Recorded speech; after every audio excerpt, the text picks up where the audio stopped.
لو أطلقته متأملا في قدرة الرحمن لخضعت إجلالا وتسبيحا له runti waxaan oo wanaagsan idilkiin badaa wadayaal kuna soo dhawaada barnaamij gaar ah oo aan idinka soo diyaarinay dugsiga sare boardingka ay hoyga qoryaale waxaan aynu barnaamijkeenan ku soo qaadan doonaa inagoo dhinacyo badan ka eegi doona howlaha shaqo ee ka socota dugsigani nolosha ay ku nool yihiin ardaydani iyo waxbarashada tayeysan ee ka hana qaaday dugsigani dugsiga sare ee hoyga qoryaale waxa uu ku yaalaa degmada qoryaale waxaana uu dhinaca galbeed ka xigaa magaalada 2 kiiloomitir dugsigani oo ah mid boardina waxaa dhigta arday fara badan oo ka kala yimid dhammaan gobolada dalka waxaana uu dugsiganu leeyahay qaybo kala gedisan oo loo sameeyay si nidaamsan dugsigani sare ee hoyga qoryaale waa dugsi qorshihiisu socday muddo ku dhawaad 8 sano ka hor intii aan la furin waxaana dugsigani dhismihiisa iska kaashaday qayb libaaxlana ka qaatay qurba joogta ka soo jeeda deegaankani qoryaale waxaana fuliyay isla markaana isu xilqaamay dhisitaankiisa dugsigani odayaal wax ka rada oo ka soo jeeda deegaankani oo garwadeen ka yahay professor Kaysa Jaamac iyadoona dhismayaasha dugsigani ay gacan weyn ka geysatay dawladda Soomaaliland ee maanta jirtay oo hogaamiye madaxweyne Axmed Siiraanyo si kastoo ay ahaataba dugsigani oo maanta shaqeeya waxa uu soo maray marxalado kala duwan waa kan professor Kaysa Jaamac oo ka warbixinaya marxaladihii kala duwan ee uu soo maray dugsigani iskuulku inuu ka shaqeynayo muddo sanad ah sida ay dadku wadaogin maanta taariikhdu tahay 23 bishii shanaad wuxuu furan yahay iskuulku inuu sanad almost imtixaankii ugu dambeeyay ayaa dhawaan la gelay bisha June hadii la haysto waxaanu furan yahay iskuulku sanadka laakiin muddo fara badan oo iminka 10 sano ku dhow ama 9 sanadood baa iskuulka la waday dhismihiisa iyo qorshihiisa alxamdulillah rabbil caalamiin iminka duu dhamaaday iskuulku wuu socdaa ardaydu waa dhigataa ardaydu way degan tahay wax walbana sidii loogu talagalay baa ayay yihiin waa iskuul sida ka arki doontaan kamarada ama dee warbixinaha aad iyo aad u qiimo badan oo loogu talagalay inuu soo saaro dad aqoon leh oo aqoontoodu wacan tahay oo ka duwan kuwa magaalooyinka ama dalka badidiisaba oo iskuullada hoyga ama boardinka ay jiraan way ka quality wacayna oo ka waxbarasho wacayn kuwa kaleeto waxaan ugu talagalay in laga soo saaro iskuulka uu soo saaro dad wax garanaya aqoontoodu dhisan tahay adaabtoodu dhisan tahay mid diimeed iyo mid maadiyaba qorshaha degan ee aan doonayno in aan uu iskuulku ku socdo waa sida sanadkan hadii la haysto waxa la qorayaa intii la helo dad ama laba fasal ama fasal sidaas ku socon doona qorshaha aan ugu talagalay waa mid sida dhanka kalena dugsigani waxa uu leeyahay qaybo kala gedisan oo loo sameeyay si nidaamsan sida qaybta cuntada qaybta hurdada ardayda qaybta waxbarashada iyo qaybaha wax akhriska iyo macallimiinta maamulaha dugsigani sare ee hoyga qoryaale mudane Cabdiraxmaan Jinjo oo kula kulanay xafiiskiisa ayaa nooga waramay hawl socodka hawlaha shaqo ee dugsigani أنا قاعد مقعد دكتور سريع بورد القهري على وحنا كنا بنسوق بين وبحين قابلنا كوساسن دكتور بديس دكتور وكون كوكوبين هاي قايبك دوين صالحان كوكوبين هاي قول لو تلاقى بدأ عتاد قول كوكوبين هاي سديد جلاس كوكوبين أما سديد قول كوكوبين بس رومس سديد فصل أما سديد جلاس روم حلو تلاقى إنه كي كستاي تالو سديد سريرو أما سديد أرتاي وهو ينقطع markaas deeda room ama steeda class waxa seexan kara 4 ka arday ayaan ku noo diyaarsano hoolka hurdada kale wuxuu noo qaadi karaa 4 ka arday ayaan noo qaadi karaa wuxuu leeyahay dugsigu hal kitchen ama hal hoolo loogu talagalay cuntada karinteeda iyo qaadashada ardayda ka cuntaynaysa ama halka ku cuntaynayso hoolkan oo kale aad buu yiri waxaana loogu talagalay dugsiga kale waxa loogu talagalay inuu qaadi karaa ilaa 8 arday uu qaadi karaa dugsigu wuxuu leeyahay dhismayaashiisa ka mid ah hal office oo ay macallimiintu isticmaalaan. wuxuu leeyahay oo kale hal store oo loogu talagalay qalabka dheeraadka dugsigu leeyahay in lagu kaydiyo. wuxuu ka kooban yahay ka mid ah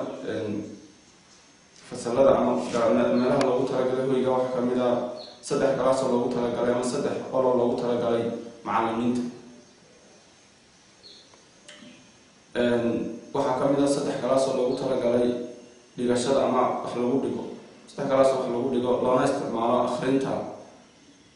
ardayda gelinka dambe habeenkii iyo subaxii salaada hore loogu talagalay inay wax ku akhristaan oo lagu ilaaliyo monitoring lagu sameeyo lagu ilaaliyo akhrinta oo kale lagu ilaaliyo xilliga wax akhriyayaan.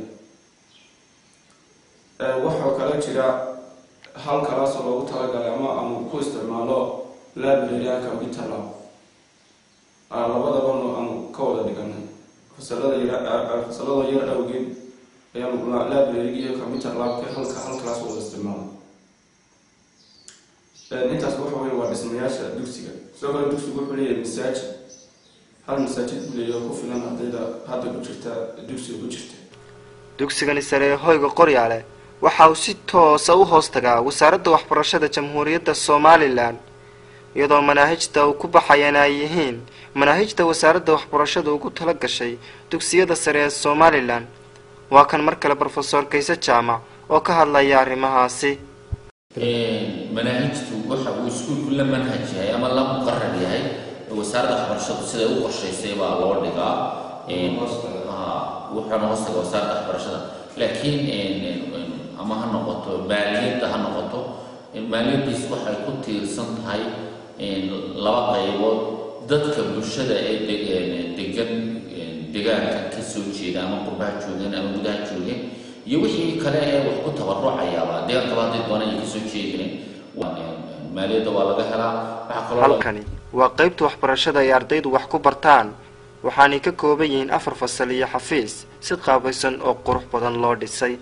sidoo kalena halkani qaybta hurdada ardayda waxaanay ka kooban tahay 16 qol oo laba isugu furan. waxaa yaala dhammaan sariirihii, furshaantii iyo agabkii hurdada ee loogu talagalay ardaydu inay ku seexdaan. waxaa kale oo iyaduna jirta qaybta cuntada oo si kala baxda 2 qaybood oo kala ah: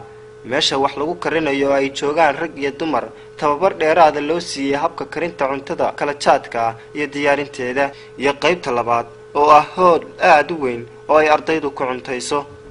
sidoo kalena dhinaca galbeed ee dugsiga waxa ku yaala masaajid ku filan ardayda iyo macallimiinta oo ay ku tukadaan salaadaha. sidoo kalena ardayda loogu dhigo casharo diini ah oo ka baxsan kuwa maadiga ah ay geli karo ku qaataan iskuulka. waxaa iyaguna dhinaca koonfureed ka qabanaya qaybaha hurdada ee loogu talagalay macallimiinta iyo fasalada wax akhriska oo dhawaan la dhisay. waxaana intaasi si raacsan ee dugsigan uu leeyahay geed iyo dhul aad u baaxad weyn leh, kuwaasi oo ku fulan in laga dhiso mustaqbalka dhismayaal fara badan, iyadoona tani ku tusinayso inuu dugsigani diyaar u yahay uuna qaadi karo 10 arday oo wax ku dhigata mustaqbalka soo socda. dhinaca kale annagoo u kurgalayna xaaladda guud ee ardayda ay ku nool yihiin oo ay wajiyadooda nooga muuqanaysay farxad iyo reyn ayaa waxaanu la kulanay waqtiyada habeenkii oo marka laga yimaado maalintii ay ardayduna habeenkii ku darsadeen inay wax akhristaan. sida daawadayaal aad wada arkaysaanba waa kuwan qaar ka mid ah ardaydaasi oo dhammaantoodba u bislaaday isla markaana habeen iyo maalinba ehel iyo dugsi ka dhigtay qalinka iyo buuga.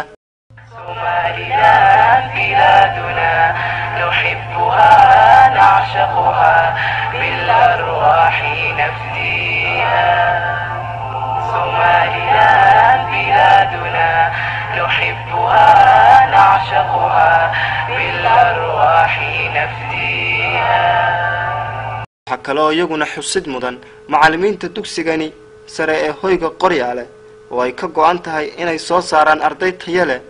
waxaana marka laga yimaado wax dhigista maalintii aad arkaysaa habeenkii oo ay macallimiintu ugu timaado ardayda meelaha ay wax ku akhrisanayaan, iyagoo ugu celcelinaya casharadii maanta ilaa uu arday kasta ka fahmo. wax akhriskaasi kadibna arday kasta isagoo la faraxsan saaxiibadii waxa uu aadaa dhinaca sariirtiisa si uu ugu diyaar garoobo inuu seexdo hurdo fiican. الفكر يا إنسان لو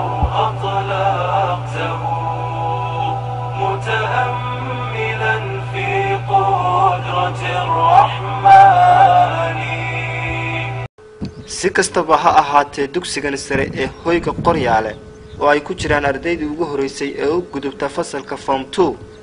ayaa waxa uu qaadan doonaa sanad dugsiyeedka soo socda arday xadidan oo form 1 ah kuwaasi oo soo mari doona nidaamka iyo sharciga u yaala dugsigani waa kan mar kale maamul Cabdiraxmaan Tiinje oo warbixin naga siinaya sida ay u qaadanayaan ardaydani cusub ee sanad dugsiyeedka doonaysa inay soo galaan dugsiga sare boardingka ee hoyga qoryaale shuruudaha lagu xidho ama waalidiinta badanaa keenaysa arday fasalka sideedaad soo dhamaysa standard ay ka soo baxay oo yahay arday akhlaaqda ka muuqato aqoontiisuna aanay hooseyn dad dambeena ka dhibnaan ku qaadano ardayda kale ay soo maraan ardayga soo galay dugsiga oo soo maray imtixaan dugsigu diyaariyey oo validity sareyso aan ardaygii dugsiga sare ka soo baxay ficnaana ku noqonayn caqabad laakiin waxyaalo badan la eegayo ardayga kale waxyaalo badan la qiimeynayo marka qaabkaas oo kale ayaan ugu talagalay in ardayda kale ay ku qaadaan sidoo kalena maamuluhu waxa uu gacmo furan ku soo dhaweynayaa cid kasta oo waalida oo danaynaysa inay caruurtooda keensadaan dugsigan waftiinka waxbarashadu ka hana qaaday dugsigu wuxuu ku yaalaa meel center oo 6 gobol laga soo gaarto 6 gobol saana laga soo laga iman karaa waxa laga iman karaa dhammaan gobolada kale waa laga iman karaa sabab wuxuu ku yaalaa deegaan aad iyo aad environment u habboon waxbarashada kale ugu habboon marka dugsigu wuxuu furan yahay dadka deegaanka gobolada dalka oo dhan dhammaan cid kastoo danaynaysa ama qofkiisa qofkooda la danaynaya inuu noqdo qof ka madax bannaan bulshadii saamaynta ku yeelanaysay maadaama arday boodhanka ahaa mar walba modelkii macallinkunbuu haysta laakiin ma yeelanayo ama uu ka fogaanayo balwadii iyo waxyaalihii kale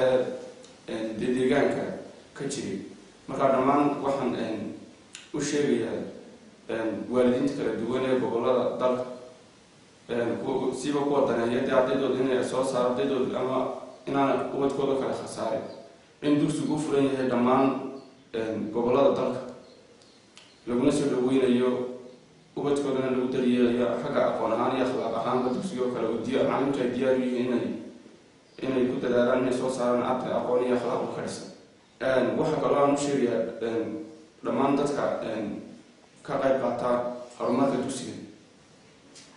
oo badanaa u badan dadweynaha deegaanka in dugsiga mar walba taageeradii u baahan yahay xag dhisme iyo xag dhaqaaleba u baahan yahay dugsiga kale taageeradii u baahan yahay dugsiguna runtii hadda meel fiican buu maraya الفكر يا إنسان لو أطلقته متأملا في قدرة الرحمن daawadayaal intaasi waxaynu ku soo koobaynaa barnaamijkii aanu idinka soo diyaarinay dugsiga sare ee hoyga qoryaale waxaana barnaamijkan idinla socodsiinayay anigoo ah wariye xabiib siciid xasan tan iyo kulanti dambe intaynu mar kale barnaamijkan mid lamida ku kulmi doono waxaanu idinkaga tegaynaa sidaas iyo nabadgelyo